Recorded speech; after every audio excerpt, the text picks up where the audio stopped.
मैं हूं अशोक पटवाल। और जैसा कि आपने पिछली वीडियो में देशांतर रेखाओं के बारे में विस्तार से देखा जाना, उसी प्रकार आज की वीडियो में हम देखेंगे अक्षांश रेखाएं, लैटिट्यूड लाइंस।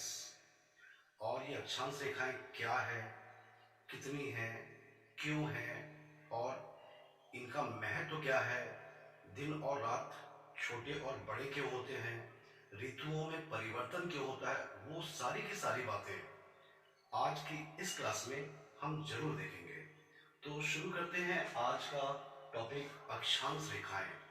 तो जैसा कि मैं पिछली वीडियो में भी बताया था कि जैसे देशांतर रेखाएं पूरी की पूरी काल्पनिक रेखाएं हैं, बिल्कुल उसी प्रकार से सारी की सारी अक्षांश रेखाएं भी काल्पनिक रेखाएं हैं। देशांतर रेखाओं को कल्पना करने का जो मुख्य उद्देश्य था वो ये था कि पूरे विश्व को बराबर बराबर अंशों में डिवाइड करके समय को सेट करना कि यहाँ इतना बजा है तो वहाँ कितना टाइम होता होगा। बिल्कुल उसी तरह अक्षांश रेखाओं की कल्पना करने का भी एक उद्देश्य ये है कि पूरी पृथ्वी में जलवायु के बारे में अनुमान लगाना। कहने का मतलब ये है कि अगर किसी स्थान विशेष का अक्षांशी स्थिति हमको पता चल जाए तो हम बड़ी आसानी से बता सकते हैं कि वहाँ की जलवायु, वहाँ का मौसम कैसा होगा। जैसे हम भारत की लोकेशन की बात करें तो भारत 8/4 से लेकर 37/6 उत्तरी अक्षांश में है।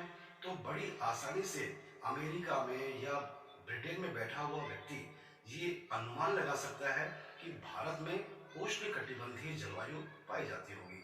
तो अक्षांश रेखाओं की कल्पना का एकमात्र उद्देश्य यह है कि जलवायु के बारे में अनुमान लगाना।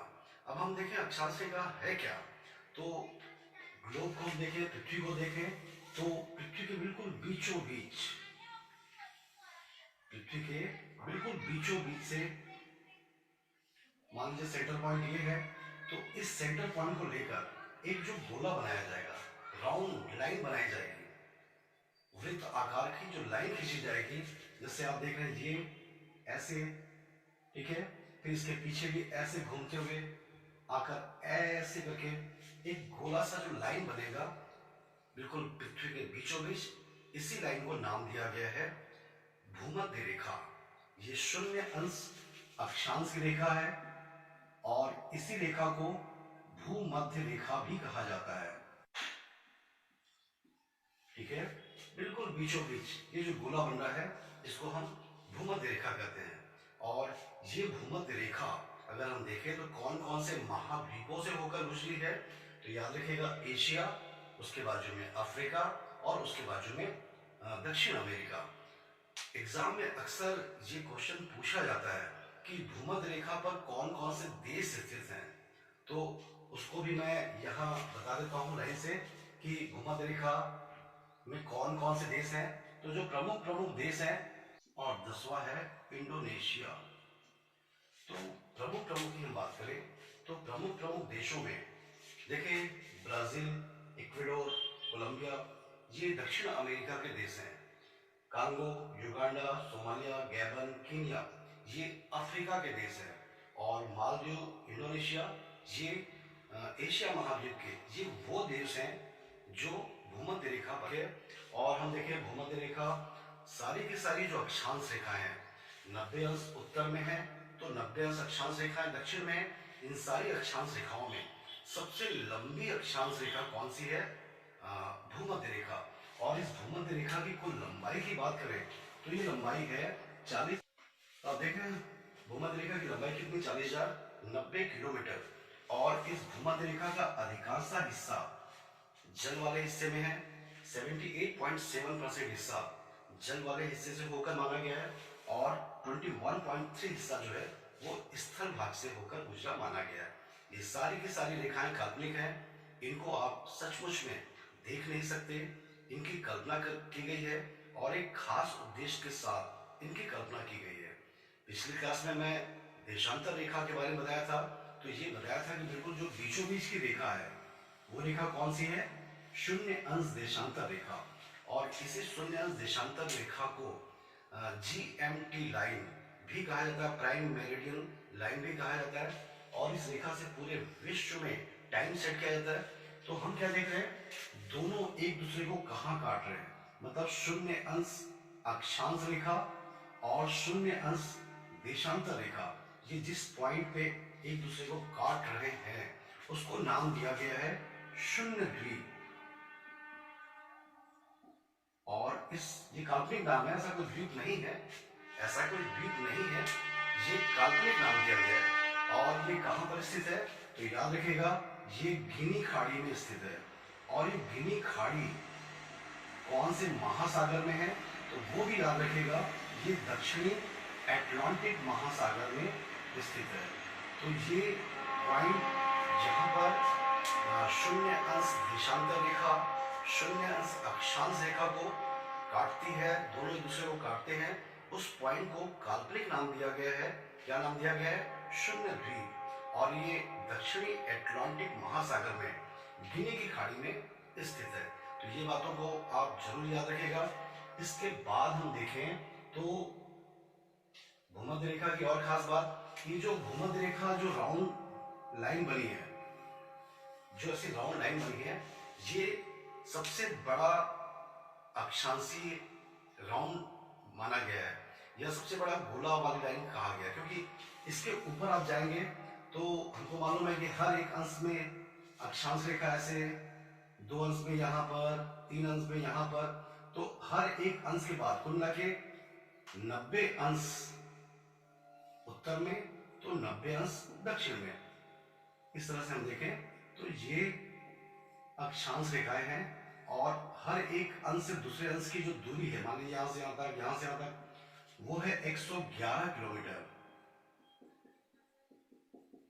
या ये कह सकते हैं कि हर एक अंश की कल्पना 111 किलोमीटर के बाद की गई है। तो हर 111 किलोमीटर के बाद दूसरी अंश की रेखा, हर एक 111 किलोमीटर के बाद तीसरी अंश अक्षांश की रेखा, इस तरह से 90 अंश अक्षांश की रेखा उत्तर में और 90 अंश अक्षांश की रेखा दक्षिण में। और ये सारी की सारी लाइनें कैसी है, गोला है, राउंड लाइन है।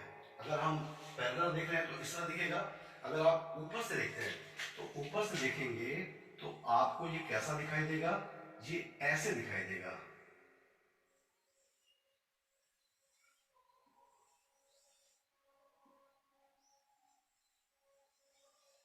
ठीक है, ऐसे दिखाई देगा। और ये है पॉइंट कौन सा, 90 अंश का। और ये जो लाइन दिख रही है सबसे बड़ी वाली, सबसे बड़ा वाला जो गोला दिख रहा है, ये होगा शून्य अंश अक्षांश रेखा, जिसको हम विषुवत रेखा करें, भूमध्य रेखा करें, तो आपको दिखाई देगा सबसे लंबी लाइन है अक्षांश रेखाओं में कौन सी, भूमध्य रेखा या विषुवत रेखा। याद रहेगा, इस लाइन को जरूर याद रखिएगा कि इसका अधिकांशतः हिस्सा जो है जल में है, 78.7% हिस्सा भूमध्य रेखा का जल में, और बाकी जो बचा है 21.3% हिस्सा वो स्थल भाग में पड़ता है। ठीक है, तो हम क्या देख रहे हैं, ये अक्षांश रेखा है, इसी भूमध्य रेखा से पृथ्वी को 2 गोलार्ध में बांटा गया है। 2 गोलार्ध में कौन सा, इसके उत्तर का हिस्सा उत्तरी गोलार्ध कहलाता है, और इसके दक्षिण का हिस्सा दक्षिणी गोलार्ध कहलाता है। ठीक है, भारत कौन से गोलार्ध में है, भारत पूरी तरह से उत्तरी गोलार्ध में है। कहां से कहां तक, मान लीजिए 8 अंश 4 मिनट की रेखा ये है, और ये, तो यहां से लेकर यहां तक भारत स्थित है। ठीक है, ये भारत की स्थिति है। तो इसी आधार पर इसी के पैरेलल जो लाइनें हैं वो अक्षांश रेखाएं कहलाती हैं। और इन अक्षांश रेखाओं में जो प्रमुख प्रमुख रेखा है उनकी हम बात करें कि वो कौन कौन सी रेखा है। ठीक है, अब बात ये भी होती है कि अक्षांश रेखाओं की कल्पना क्यों की गई है। तो याद रखिएगा, अक्षांश रेखाओं से किसी स्थान विशेष की जलवायु के बारे में अनुमान लगाया जा सकता है। कहने का मतलब, जो टेम्परेचर जोन है पृथ्वी के, वो इन अक्षांश रेखाओं के आधार पर ही तय किए गए हैं। कैसे, वो आइए देखते हैं। तो भूमध्य रेखा से 23.5 ये जो रेखा है,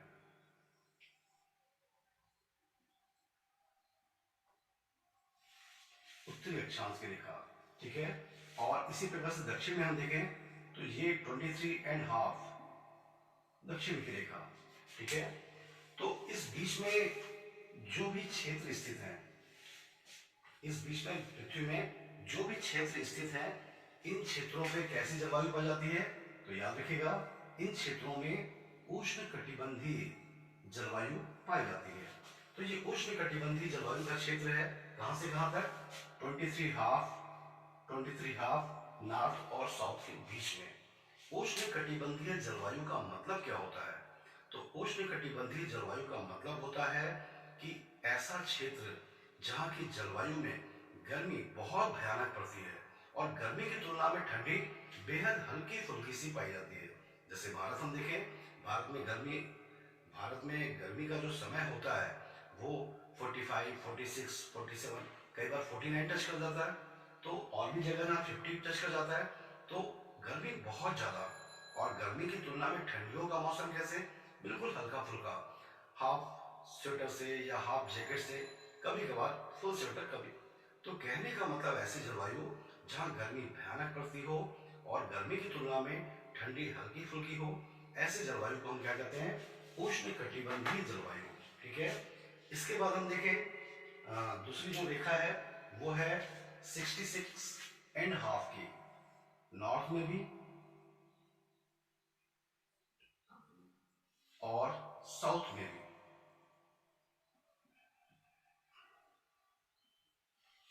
और ये जो क्षेत्र है कौन सा, ये जो क्षेत्र है 23 से लेकर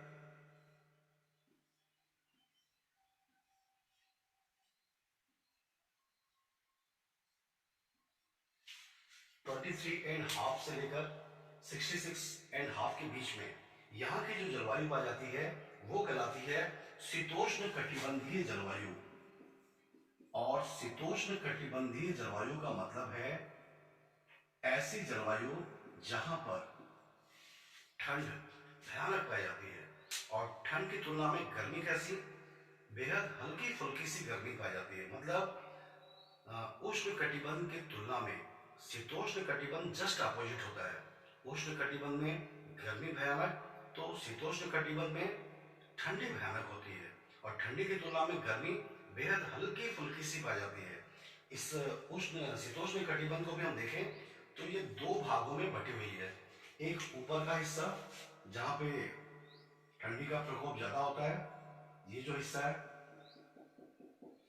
और ये जो हिस्सा है, और ये जो नीचे वाला है, यहाँ का ये एरिया जो दिख रहा है आपको, यहाँ पे ये एरिया दिख रहा है, ये एरिया कहलाता है समशीतोष्ण कटिबंधीय। मतलब ठंड पड़ने के आधार पर इनको शीतोष्ण कटिबंधीय को दो भागों में बांटा गया। एक जहाँ पे शीत का प्रकोप ज्यादा होता है और दूसरी जगह जहाँ पे शीत का प्रकोप कम होता है। जहाँ पे कम होता है उसको समशीतोष्ण कटिबंध कहा गया है, और जहाँ पे ज्यादा होता है, मतलब ये जो क्षेत्र है, यहाँ पे जो देश स्थित है वहां इतनी भयानक ठंड होती है, इतनी भयानक ठंड पड़ती है कि कई बार कई वर्ष यहाँ पर ठंड के कारण आपातकाल इमरजेंसी लागू कर दी जाती है। अब आप सोचते होंगे ठंड के कारण इमरजेंसी, ये क्या चक्कर है। तो देखिए ठंड इतनी भयानक पड़ती है कि रात के समय में टेम्परेचर माइनस से काफी नीचे चला जाता है, और जब टेम्परेचर माइनस से काफी नीचे चला जाता है तो जो पाइपलाइन होती है घर में जो पानी को सप्लाई करने का जो पाइपलाइन होता है, उस पाइपलाइन में जो बचा कुचा पानी होता है वो बर्फ के रूप में कन्वर्ट हो जाता है टेम्परेचर माइनस में होने के कारण। और जब पाइप का पानी बर्फ के रूप में कन्वर्ट होगा टेम्परेचर माइनस से नीचे होने के कारण, तो निश्चित है कि पाइप जो है वो फट जाएगी। और सिर्फ एक घर की, दो घर की नहीं, बल्कि पूरे शहरों की, जहां जहां टेम्परेचर माइनस से काफी नीचे जा चुका है, वहां का सारा पाइपलाइन डैमेज हो जाएगा। और जब पाइपलाइन ही डैमेज हो जाएगा तो आपको मालूम है कि घर में पानी की सप्लाई कम, और बिन पानी सब सून, मोती माना सून कहा गया ना, तो पानी के बिना तो कोई जीवन ही नहीं है।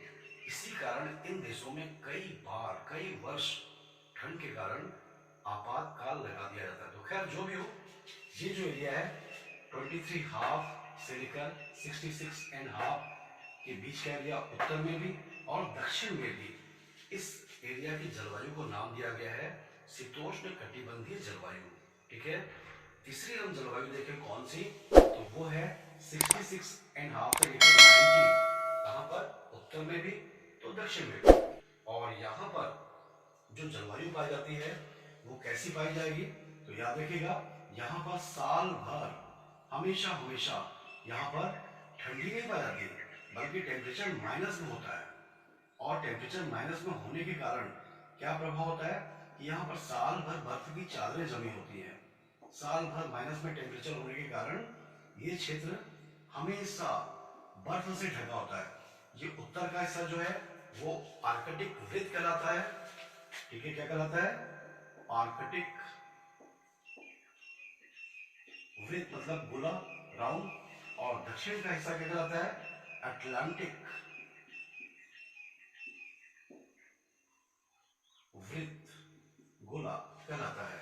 और इन क्षेत्रों की खास बात यह है कि ये क्षेत्र साल भर बर्फ से ढके होते हैं और यहाँ पर बर्फ की मोटी मोटी चादरें साल भर पड़ी रहती हैं। तो हम क्या देख रहे हैं? तीन मोटे मोटे जलवायु क्षेत्रों में पृथ्वी को बांटा गया है। किसके आधार पर? इन्हीं अक्षांश रेखाओं के आधार पर। ठीक है, पहला है कौन सा? उष्णकटिबंधीय, दूसरा है शीतोष्ण कटिबंधीय और तीसरा कौन सा है? शीत कटिबंधीय। शीत कटिबंधीय, शीत कटिबंधीय और शीत कटिबंध का मतलब है साल भर बर्फ से ढके हुए क्षेत्र। अब आपके दिमाग में ये प्रश्न जरूर आता होगा कि आखिर पृथ्वी पे एक जैसा तापमान होना चाहिए, लेकिन ये तापमान इतना अंतर क्यों है? कहीं पर बहुत भयानक गर्मी तो कहीं पर इतनी भयानक ठंड की साल भर मोटी मोटी बर्फ की चादरें जमी होती हैं। क्यों ऐसा? आखिर इसके पीछे कारण क्या है? तो इसके पीछे कारण है सूर्य की किरणें। हमको मालूम है कि पृथ्वी की ऊर्जा का स्रोत क्या है? सूर्य।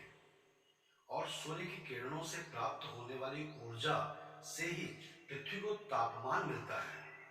ठीक है, तो सूर्य की किरणें तो सभी जगह एक जैसी होनी चाहिए? जी नहीं, यहीं पर समस्या है कि पृथ्वी की किरणें सब जगह एक जैसी तो हैं, लेकिन वो किरणें जब धरती को टच करती हैं तो सभी जगह एक जैसी नहीं, बल्कि कहीं पर सीधी तो कहीं पर तिरछी टच करती हैं। और हमको मालूम है कि सूर्य की किरणें जितनी ज्यादा सीधी पड़ेंगी, मतलब जो 90 का एंगल बनेगा, सीधी पड़ने का मतलब 90 डिग्री का एंगल बनना, उतनी ज्यादा ऊर्जा मिलेगी। और जब ये सूर्य की किरणें जितनी ज्यादा तिरछी हो जाएंगी, मतलब 90 से 120 या 150 या जितनी ज्यादा तिरछी होकर ये धरती को टच करेगी, सूर्य की किरणों की ऊर्जा उतनी ज्यादा परावर्तित हो जाएगी। और ऊर्जा परावर्तित होने के कारण वहां पर ऊर्जा बहुत कम प्राप्त होगा। आइए देखते हैं इसको फोटो में ही। तो इसको मिटाना पड़ेगा पहले। तो हम देखते हैं सूर्य से ऊर्जा हमको मिलती है। मान लीजिए सूर्य देवता ऐसे हैं, इस तरह से सूर्य से किरणें मिल रही हैं। ठीक है, यहाँ से किरणें आ रही हैं। तो सूर्य की किरणें या तो यहां पर सीधी पड़ती है या फिर सूर्य की किरणें यहां पर सीधी पड़ती है। बात समझ में आ रही है? या यहाँ के बीच में कहीं पर भी एक ना एक बार, साल में एक ना एक बार सूर्य की किरणें सीधी पड़ती हैं। कहां पर? 23.5 नॉर्थ और 23.5 साउथ। समझ में आ रही? तो इसी आधार पे, मतलब पृथ्वी में वो क्षेत्र जहां पर सूर्य की किरणें सीधी पड़ती हैं, वो क्षेत्र की जो सीमा है, उन्हीं सीमाओं को नाम दे दिया गया है कर्क रेखा और मकर रेखा। ठीक है, ये कर्क रेखा कौन सी है? तो याद रखिएगा, कर्क रेखा 23.5 की उत्तर की रेखा कर्क रेखा कहलाती है। इसको हम कर्क कहते हैं और इसको हम मकर रेखा कहते हैं। ठीक है, और कर्क और मकर रेखा है क्या? तो ये वो सीमाएं हैं जहां पर सूर्य की किरणें साल में एक ना एक बार अवश्य सीधी पड़ती हैं। ठीक है, कभी भी कर्क रेखा के उत्तर में सीधी नहीं पड़ती और मकर रेखा के दक्षिण में सूर्य की किरणें कभी भी सीधा नहीं पड़ती। ठीक है, तो हम इसको बाद में देखेंगे, पहले और देखें इधर। तो सूर्य की किरणें हम देख रहे हैं क्या कि सूर्य की किरणें इसके उत्तर में देखें तो थोड़ी तिरछी पड़ रही है, इधर और देखें तिरछी पड़ रही है, और इधर देखें तो बिल्कुल फ्लैट पड़ रही है। ठीक है, तो इसी कारण सूर्य की किरणें तिरछी होती जा रही है, बिल्कुल फ्लैट पड़ रही है। इसी कारण इन क्षेत्रों में सूर्य की किरणों की ऊर्जा कम मिलती है और यहाँ पर आकर सूर्य की किरणों की ऊर्जा इतनी कम हो जाती है कि यहाँ का टेम्परेचर साल भर माइनस में रहता है, ठीक है। और हम देखें वो क्षेत्र जहाँ पर सूर्य की किरणें सीधी पड़ती हैं, वो क्षेत्र हम देख रहे हैं कौन सी, कर्क और मकर रेखा के बीच में। तो यहाँ पर ये याद रखिएगा कि कर्क रेखा और ये मकर रेखा, ठीक है, एग्जाम में अक्सर क्वेश्चन पूछा जाता है कि कर्क रेखा पर भारत के कौन कौन से राज्य स्थित हैं, या फिर कर्क रेखा पर विश्व के कौन कौन से देश स्थित हैं, मकर रेखा पर कौन कौन से देश स्थित हैं। अक्सर एग्जामों में पूछा गया है, आप भी जरूर याद रखिएगा, ठीक है। वैसे तो याद रखिएगा कि ये तीनों रेखा कौन से एकमात्र महाद्वीप से गुजरी हुई है। तो याद रखिएगा अफ्रीका एक ऐसा महाद्वीप है जहां से कर्क, मध्य रेखा और मकर रेखा, तीनों रेखाएं एक ही महाद्वीप से होकर गुजरी हैं, वो है अफ्रीका। बाकी और किसी महाद्वीप से ये तीनों रेखाएं नहीं गुजरी हुई है, ठीक है। अब रही बात कर्क रेखा की, तो कर्क रेखा पर जो भारत के राज्य हैं उनका नाम पहले नोट कर लेते हैं, फिर उसके बाद कौन कौन से देश स्थित हैं वो भी नोट कर लेते हैं, ठीक है। मैं आपको यहाँ पे चार्ट बना देता हूँ, इसको मिटाकर आप इसको जरूर याद रखेंगे, ठीक है। तो ये देश हैं और ये राज्य हैं। हम देखें भारत में कौन कौन से राज्य हैं, 8 राज्य हैं जो कर्क रेखा पर हैं। कौन कौन से 8 राज्य, पश्चिम से चालू करें पूर्व की ओर, या पूर्व से चालू करके पश्चिम की ओर आए। तो याद करने का यही तरीका है कि पूर्व से पश्चिम या पश्चिम से पूर्व को याद करें। यहाँ पे जो क्रम दिया गया है वो पश्चिम से पूर्व की दिशा में क्रम है। सबसे पहले गुजरात, उसके बाद राजस्थान, उसके बाद एमपी, उसके बाद छत्तीसगढ़, छत्तीसगढ़ के बाजू में झारखंड, झारखंड के बाजू में बंगाल, फिर उसके बाद बांग्लादेश आ जाता है, उसको छोड़ दें, उसके आगे त्रिपुरा और उसके आगे मिजोरम। तो कुल मिला के 8 राज्य भारत के कर्क रेखा पर स्थित हैं। इसी प्रकार कर्क रेखा पर कौन कौन से प्रमुख प्रमुख देश हैं, वैसे तो बहुत सारे हैं लेकिन जो प्रमुख हैं उनमें से 13 नाम मैं यहाँ दिखा रहा हूँ। पहला हवाई द्वीप है, ठीक है, बहामास है, अल्जीरिया है, लीबिया है, मिस्र है, भारत है, ओमान है, मैक्सिको है, नाइजर है, सऊदी अरब है, यूएई संयुक्त अरब अमीरात, यूनाइटेड अरबियन अमीरात, और बांग्लादेश, चीन, ताइवान। ये प्रमुख प्रमुख 13 देश हैं जो कर्क रेखा पर स्थित हैं। इसी प्रकार हम देखें तो मकर रेखा पर कौन कौन से देश स्थित हैं। तो ये मकर रेखा की लिस्ट मैं यहाँ नामीबिया जो कि अफ्रीका में है। कुल के प्रमुख प्रमुख देशों में हम बात करें तो ये 10 देश हैं, ब्राजील, पराग्वे, अर्जेंटीना, चिली। ये चारों के चारों कहाँ पर है, दक्षिण अमेरिका में। बोत्सवाना कहाँ पर, अफ्रीका में। ऑस्ट्रेलिया, मेडागास्कर, दक्षिण अफ्रीका के बाजू में द्वीप है। हिंद महासागर का सबसे बड़ा द्वीप कौन सा है, मेडागास्कर। मोजाम्बिक, दक्षिण अफ्रीका, नामीबिया। तो ये प्रमुख प्रमुख 10 देश हैं जो कौन सी रेखा पर है, मकर रेखा पर स्थित है। तो इसको आप अच्छे से याद कर लीजिए, एग्जामों में जरूर पूछा जाता है कि कौन कौन से देश हैं। इसी प्रकार से एग्जाम में कभी कभी ये भी पूछता है कि कौन सी रेखा काटती है 2 बार, 1 बार। तो याद रखिएगा कर्क रेखा को 2 बार काटने वाली नदी भारत की है, कौन सी नदी, माही नदी, ठीक है। और मकर रेखा को 2 बार कौन सी नदी काटती है, तो वो नदी है लिम्पोपो, दक्षिण अमेरिका में लिम्पोपो। और भूमध्य रेखा को कौन सी नदी काटती है, कांगो, ठीक है। तो ये नदियों का नाम भी आप जरूर याद रखिए, एग्जामों में जरूर पूछा जाता है। तो अब हम देखते हैं कौन सा कर्क रेखा और मकर रेखा के बीच में सूर्य की किरणें साल भर क्यों सीधी पड़ती है, कैसे सीधी पड़ती है, और इसके आधार पर दिन और रात कैसे बड़े और छोटे होते हैं, ठीक है। आप इसको नोट कर लीजिए। इसके बाद हम देखें तो पृथ्वी पर कब कब सूर्य की किरणें सीधी पड़ती हैं, पृथ्वी पर कहाँ कहाँ दिन और रात बड़े और छोटे कब कब होते हैं। तो सबसे पहले हम उत्तरी गोलार्ध से बात करें, उत्तरी गोलार्ध में हम भारत में रहते हैं। तो ये देखिए, ये है कर्क रेखा, और इस कर्क रेखा पर सूर्य की किरणें जो है वो सीधी पड़ती हैं। कब सीधी पड़ती है, तो वो याद रखिएगा किस तारीख को ये सीधी पड़ रही है, तो वो जरूर याद रखिएगा 21 जून के दिन सूर्य की किरणें उत्तरी गोलार्ध में कर्क रेखा पर सीधी पड़ती है, और चूंकि कर्क रेखा उत्तरी गोलार्ध में स्थित है, इसलिए उत्तरी गोलार्ध का सबसे बड़ा दिन कौन सा होगा? 21 जून के दिन होगा। ठीक है। अब चूंकि उत्तरी गोलार्ध का सबसे बड़ा दिन 21 जून को है, तो फिर दक्षिणी गोलार्ध का सबसे छोटा दिन कौन सा होगा? वो 21 जून होगा। ठीक है। कहने का मतलब यह है कि उत्तरी गोलार्ध और दक्षिणी गोलार्ध दोनों में बिल्कुल विपरीत संबंध है। अगर उत्तरी गोलार्ध में जिस दिन सबसे बड़ा दिन है, तो उस दिन दक्षिणी गोलार्ध में सबसे छोटा दिन होगा, और जिस दिन दक्षिणी गोलार्ध में सबसे बड़ा दिन होगा, तो उत्तरी गोलार्ध में सबसे छोटा दिन होगा। बहरहाल 21 जून के दिन सूर्य की किरणें कर्क रेखा पर सीधी पड़ती है, तो उसके परिणाम स्वरूप ये उत्तरी गोलार्ध का जो क्षेत्र है, यहाँ पे सबसे बड़ा दिन, और ये दक्षिणी गोलार्ध का क्षेत्र है, यहाँ पर सबसे छोटा दिन। 21 जून के बाद जुलाई में सूर्य की किरणें यहाँ, अगस्त में यहाँ, और सितंबर में सूर्य की किरणें कहाँ सीधी पड़ रही है? ये कौन सी रेखा है? भूमध्य रेखा। और कौन से सितंबर को ये घटना घटेगी? तो याद रखिएगा, ये घटना घटेगी 22 या फिर 23 सितंबर के दिन सूर्य की किरणें भूमध्य रेखा पर सीधी पड़ेंगी। और चूंकि ये भूमध्य रेखा पृथ्वी के बिल्कुल बीचों बीच है, इसलिए पृथ्वी पर दिन रात बिल्कुल बराबर बराबर होंगे, ना तो छोटे होंगे और ना ही बड़े होंगे।